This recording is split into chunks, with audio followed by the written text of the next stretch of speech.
আম্মা জান জিজ্ঞাসা করছিলেন, ইয়া রাসূলুল্লাহ, কিয়ামতের দিন কিরকম হবে, আমরা কিভাবে আসবে?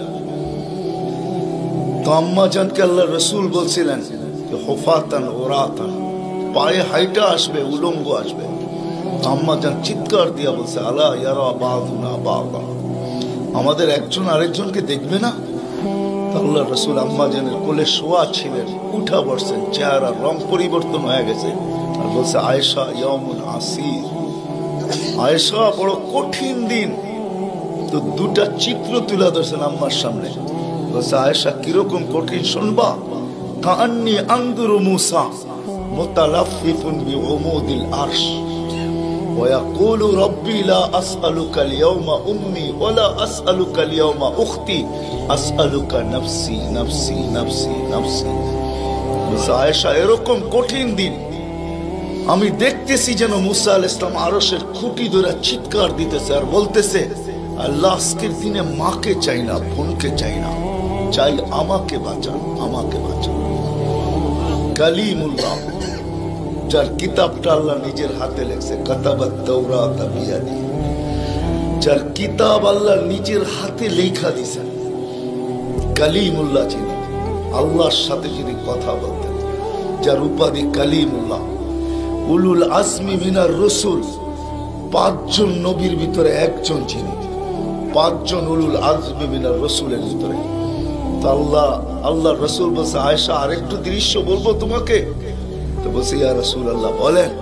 বলছে, ওয়াজিআ বিজাহান্নাম, জাহান্নামকে যখন আনা হবে 70,000 শিকল লাগানো হবে, প্রত্যেকটা করার সাথে 70,000 ফেরেশতা ধরবে, তারপরও জাহান্নাম ছুটবে সব ফেরেশতাদের হাতের থেকে ছুটা নিচে কিয়ামতের দিন মাঠের দিকে যখন ভাগতে থাকবে, তো জিবরিল আলাইহিস সালাম আল্লাহর পাশে থাকবে, চিৎকার দিয়া বসা পড়বে আর বলবে, রব্বি সাল্লিম সাল্লিম, রব আমাকে বাঁচান, আমাকে বাঁচান।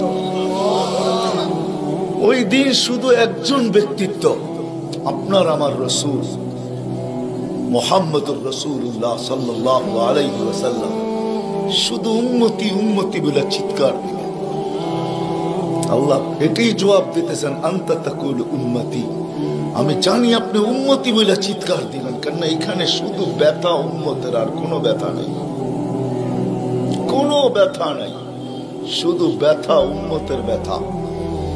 এমন এক ব্যথা দিলের ভিতরে ছিল, তো বলছে আপনি উম্মতি বলে চিৎকার দিবেন, আমি বলবো রহমতি রহমতি, 99 রহমত রাখা আছে, সালতো তা, ওই দিন আপনি চাবেন আমি দিব, শাফি তুশাফা, আপনি সুপারিশ করবেন আমি মঞ্জুর করব।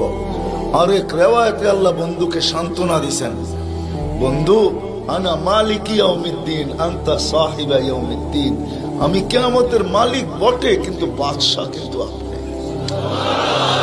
আমি মালিক কিন্তু বাদশা আপনি। ব্যথা ছিল, ব্যথা। সুনামগঞ্জের মানুষ আমার চেয়ে বড় বড় ওলামার আওয়াজ করছে, আমি শুধু আপনাদেরকে একটু নবীর ব্যথা শুনাইতেছি, কিরকম ব্যথা ভিতরে ছিল। চলেন, যখন ব্যথাই শুনাইতেছিলাম তো আরেকটু শুনাই। প্রথম সিংহায় ফুতে সব ধ্বংস হয়ে যাবে, এটাকে নফখাতুল উলা বলে, কিয়ামত যেটাকে বলে। দ্বিতীয়টাকে নফখাতুল নুশুর বলে, দ্বিতীয় সিংহা ফুতে সব আবার জন্ম হবে, সব পয়দা হবে, কিন্তু এর আগে মৌত সবার হয়ে যাবে, মালাকুল মৌতেরও মৌত হবে, এটাও সত্য, হাদিসে আছে। আমি অতদূর টানতে চাইতেছি না। সর্বশেষ যখন মালাকুল মৌত থাকবে, তা আল্লাহ জিজ্ঞেস করবে, মান বাকিয়া ইয়া মালাকুল মৌত, কে বাকি? তো বলবে, লা মা বাকিয়া আহাদ ইল্লা আনা ওয়া আনতাল হাইয়ুল লাযী লা তামুত। আকাশ জমিন আরশের নিচে কোথাও কোনো সৃষ্টি বাকি নাই, শুধু আমি একা বাকি আর আপনি। আল্লাহ জিজ্ঞাসা করবে, আইনা আনতা, তুমি কোথায়? তো বলবে, তাহতা আরশিক, আমি আপনার আরশের নিচে, উপরে তো না। আল্লাহ বলবে, মাদা তারাও, আরশের নিচে তাকায় দেখো তো কি দেখা যায়? তো উনি লেখা দেখবে, আজকেও আছে, ওই দিনও উনি দেখবেন, ইন্নী কাতাবতুল মাউত আলা মান তাহতা আরশি, আমার আরশের নিচে যে আছে তাকে মরতেই হবে। আল্লাযী হাই, চিরঞ্জীব, ফাহুয়া ফাওকা আরশি, সে আমার আরশের উপরে বিরাজমান। তো বলবে আল্লাহ এই লেখা আছে এইখানে, তা আল্লাহ বলবে ফাতামুত আনতা, এবার তোমার পালা। ফাইন্নাকা তাহতা আরশি, তুমি আমার আরশের নিচে।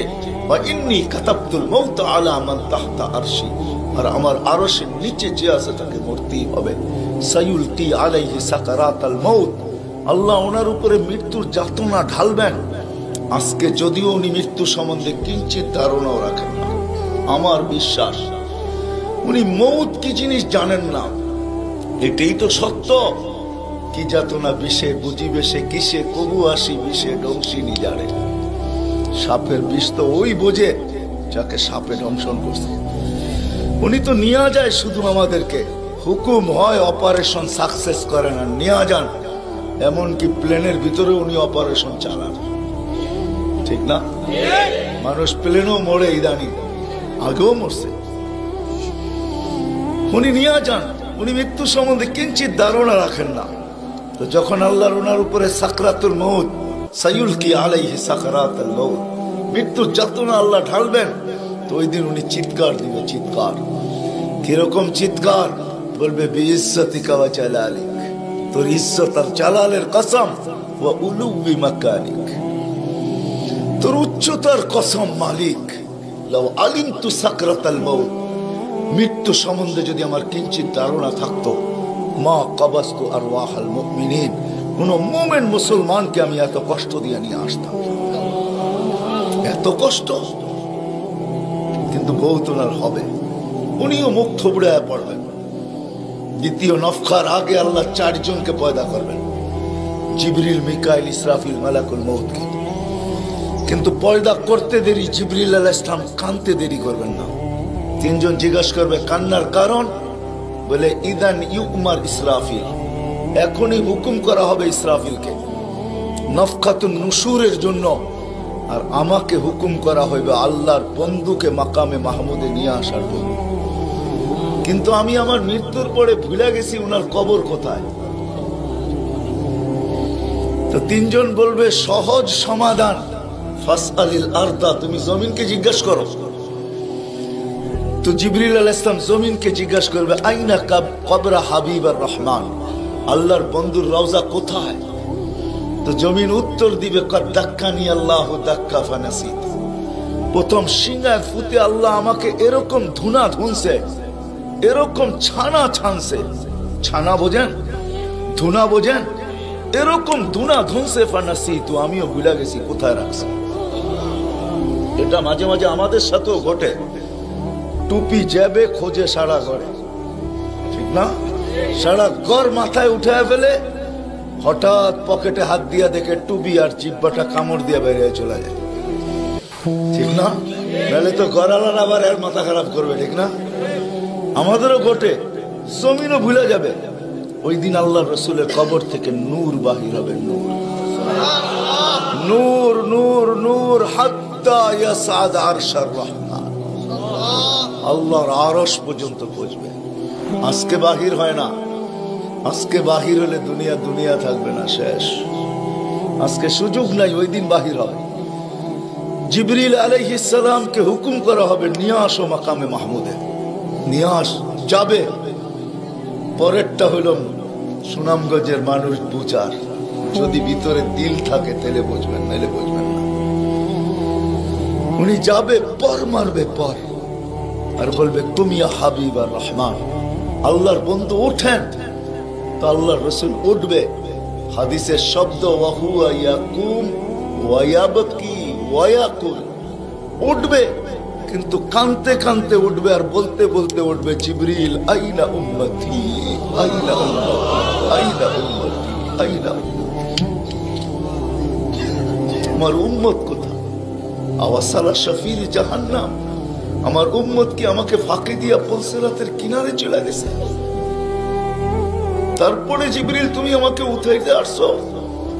তো জিবরিল কসম খাবে বিইজ্জতিল্লাহি ওয়া জালালি মা শাক্কাল আরদ আহাদুন ইল্লা আনতা, আপনি ব্যতীত কেউ ওঠে নাই, উম্মত কোত্থেকে উঠবে? আপনি শান্ত হন, শান্ত, সান্ত্বনা দিবে, উঠবে, মাকামে মাহমুদে যাবে। কসম খোদার, ব্যথা আমি শুনাইতেছি আপনাদের, উঠবে, যাবে। কিন্তু মাকামে মাহমুদে বসবে না, শুধু ডাইন হাতটা রাইখা দিয়া দাঁড়ায় থাকবে। আল্লাহ জিজ্ঞাসা করবে, বন্ধু বসেন না? বলছে না, বসবো না। দাঁড়ায় আছেন কেন, হাত রাখছেন কেন? বলে মালিক এই জন্য হাত রাইখা দাঁড়ায় আছি, এটা আমি মালিক। কিন্তু তাইলে বসেন না কেন? বলে বসবো না। বলছে কারণ কি? কারণে বসবেন না? বলে আমাকে বসায়া দিতে চান তাই না? আমি যদি বসি তো আমার উম্মতের জন্য ছুটবে কে, ভাগবে কে, কাঁদবে কে? কে হাউজে কাউসারে যাবে? কে উম্মতের ঠোঁটে লাগায়া পেলা পান করায়া দিবে, পানি পান করায়া দিবে? কে মিজানের পাশে দৌড়াবে? পাল্লা যদি সামনে না ঝোঁকে তাইলে দুরুদের গাঠটি নিয়া, যা আমি আপনি পড়ছি নবীর উপরে দুরুদ, ওই গাঠটি গুলাকে নিজের কাঁধে করে নিয়ে চলে আসবে। প্রত্যেকের নামেরটা ইমাম কর্তুবী রহমতুল্লাহ আলাইহি লেখছেন, কিতাব মুতালা করেন, ওই গাঠটি নিয়ে আসবে, নিজে উঠায়া নিয়ে আসবে, উঠায়া। এই জন্যই বলছে আমার উপরে দুরুদ বেশি বেশি পড়ো। ডেলি পড়ো না তো জুমার দিন পড়ো, আকসিরু আলাইহিস সালাহ ইয়াউমাল জুমআ, জুমার দিন বেশি বেশি আমার উপরে দুরুদ পড়ো। তোমাদের দুরুদ গাঠটির ভিতরে রাখা থাকবে, গাঠটি। কিয়ামতের দিন যদি পাল্লা না ঝুঁকে তো আমি পিঠে করে উঠায়া পাল্লায় দিয়া ঝুঁকায়া দিব, ঝুঁকায়া। আবার মিজানের পাল্লায় পুলসিরাতের ওইখানে দৌড়াবে। বলছে কে দৌড়াবে উম্মতের জন্য? যে কিয়ামতের মাঠে ব্যথা নিয়ে উঠবে, ব্যথা, ব্যথা নিয়ে উঠবে, ব্যথা। হায় হায়, যে মৃত্যু লগ্ন ব্যথা নিয়ে গেছেন, ব্যথা। কোনো ব্যথা না, কোনো ব্যথা না, নয় ফ্যামিলির ব্যথা না, হাসান হোসাইনের ব্যথা না, আলী ফাতেমার ব্যথা না, যে হাসান হোসাইন কলিজার টুকরা ছিল, টুকরা। সুনামগঞ্জের মানুষ বুঝবেন কি বুঝবেন না জানি না, দুই ভাই আসছে আল্লাহ রসুলের কাছে, আয়েশা বলছে নানা জান আপনি উত্তম না আমরা দুই ভাই উত্তম? সাইয়্যিদুল আউয়ালিন ওয়াল আখিরিনকে জিজ্ঞাসা করে, যার সুবাদে সমগ্র জগৎ তৈরি, যার রহমতের ছোঁয়ায় সব অস্তিত্ব পাইছে, আমিও আপনাও সমস্ত সৃষ্টি, আরে সমস্ত নবী রসুল যার রহমতের ছোঁয়ায় অস্তিত্ব পাইছে, তাকে নাতিদয় জিজ্ঞাসা করতেছে নানা জান আপনি উত্তম না আমরা দুই ভাই? আল্লাহ রসুল সাদা সিধা জবাব দিচ্ছেন, আমি উত্তম, খায়রুল বাশার, আমি উত্তম। দুই ভাই হাসা দিছে। আল্লাহ রসুল জিজ্ঞেস করছে হাসলা কেন? নানা জান জবাব হয় নাই। মানি আমরা দুই ভাই উত্তম। প্রমাণ? আপনার আব্বা আমাদের আব্বা জানকে চিনেন? তো বলছে বলো তোমাদের আব্বা জান কে? আলিউল মুর্তাজার পুরা মানাকে পরিচয়। আমি সিলেটও বলে আসছি, আমার বড় আফসোস লাগে বাংলাদেশে হাজারো ওয়াজ হয় সারা বছর, কিন্তু আজ পর্যন্ত একটা ওয়াজের ব্যানার পাইলাম না যে শানে সাহাবা, শানে সিদ্দিক, শানে আবু বকর, শানে ওমর, শানে ওসমান। বহুত কম ব্যানার পাই শানে রিসালাত, আল্লাহ রসুলের শান। চিনি না বিদায়, রাগ হবেন না, আজকে চিনি না বিদায়। প্রত্যন্ত অঞ্চল সুনামগঞ্জের সাথে আজকে যোগাযোগ বড় ভালো, আপনাদের হাইওয়ে বড় সুন্দর, গাড়ি বড় স্পিডে চলে, কিন্তু একটা দিন ছিল এখানে যোগাযোগ বড় দুর্গম ছিল। বাতিল এই সুযোগগুলোকে ব্যবহার করছে। প্রত্যন্ত অঞ্চলের মানুষ নবী জানে না কাকে বলে, রসুল চিনে না কাকে বলে। আপনারা তো শহরের মানুষ, হায় হায় আপনাদের এই সুনামগঞ্জ পাওয়া যাবে বহুত মানুষ নবীর নামও বলতে পারবে না। রাগ হয় না, রাগ হয় না, পায়ে হাত রাখে। বিদায় বাতিল এটাকে সুযোগ হিসাবে ব্যবহার করে। নবীকে যখন চিনে না তো ভুল নবীর 2 নম্বর 22 নম্বর নবীর মালা তাদের গলায় পড়ায় দেয়। কাদিয়ানি বানাইতে সুবিধা এই জন্য, নবীর পরিচয় যদি আমাদের বাচ্চা বাচ্চা জানতো, নারী পুরুষ জানতো, আমাদের স্কুল কলেজের ছেলেরা জানতো যে আমাদের নবী কে, তার প্রয়োজন কতটুকু, তার মর্তবা কত বড়, তাইলে কেউ এরকম দাওয়াত নিয়ে যাইতে দেরি, জুতার বাড়ি খেয়ে ফিরতে দেরি হতো। মুখ খোলার সুযোগ ছিল না আমার বড় আফসোস লাগে, দিলে ব্যথা লাগে, ব্যথা যে বাংলাদেশে হাজারো লক্ষ ওয়াজ হয়, জানি না হুজুররা দেখছে কিনা জানি না, শানে সাহাবার কোনো ওয়াজ নেই, শানে আলী, শানে ওমর, শালিয়া, হায় হায় কথা মনে উঠছে এই জন্য বলেই ফেলি আছে। আলী রাদিয়াল্লাহু তাআলা আনহু বসা আল্লাহ রাসূলের কাছে, দুইজনই বসা, আর কেউ নাই। আমি আপনাদের কিতাবের হাওয়ালা দিব, কিতাব দিব।